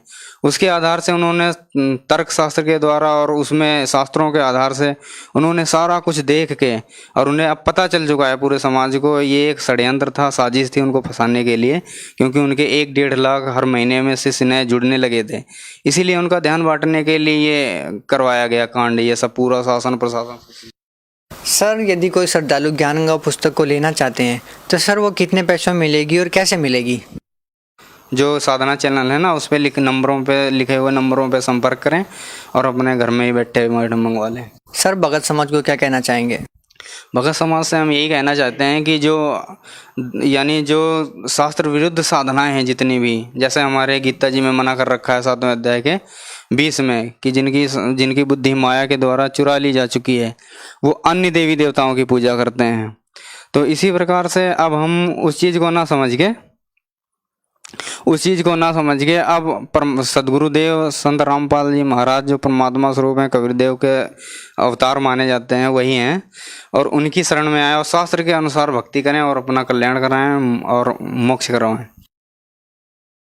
सर यहाँ में एक और बात देखने को मिलती है कि संत रामपाल जी महाराज जी के शिष्य गीता, वेद, पुराण, बाइबल सभी धर्मशास्त्रों के बारे में बहुत गहरा ज्ञान रखते हैं, जबकि देखा जाता है कि आज के समाज में जैसे कंप्यूटर युग चल रहा है सर, इस युग में धर्मशास्त्रों के बारे में इतना ध्यान नहीं दिया जाता। लेकिन सर संत रामपाल जी महाराज जी के शिष्य सभी धर्मों के शास्त्रों के बारे में इतनी गहरी जानकारी रखते हैं, सर क्या कारण है? ऐसा है जैसे समुद्र का अध्ययन करना है तो हम लेबोरेटरी में समुद्र को नहीं ला सकते, उसकी कुछ बूंदों के हिला के हम पूरे समुद्र की गुणवत्ता और इसमें क्या क्या गुण है ये सब पता लगा सकते हैं। इसी प्रकार से हमारे जो गुरुजी हैं वो बहुत जल्द सभी शास्त्रों को, गीता जी को, वेदों को यानी तुलनात्मक तरीके से उसका जो सार निकाल के दे देते हैं। वो जो की है मास्टर ऑफ की जो पूरे शास्त्रों का ज्ञान, और वो सब सिंपल लैंग्वेज में बताते हैं जिसके द्वारा उन्हें आसानी से समझ में आ जाता है और वो बहुत जल्दी ही उस ज्ञान से परिपूर्ण हो जाते हैं। सर बहुत धन्यवाद आपका।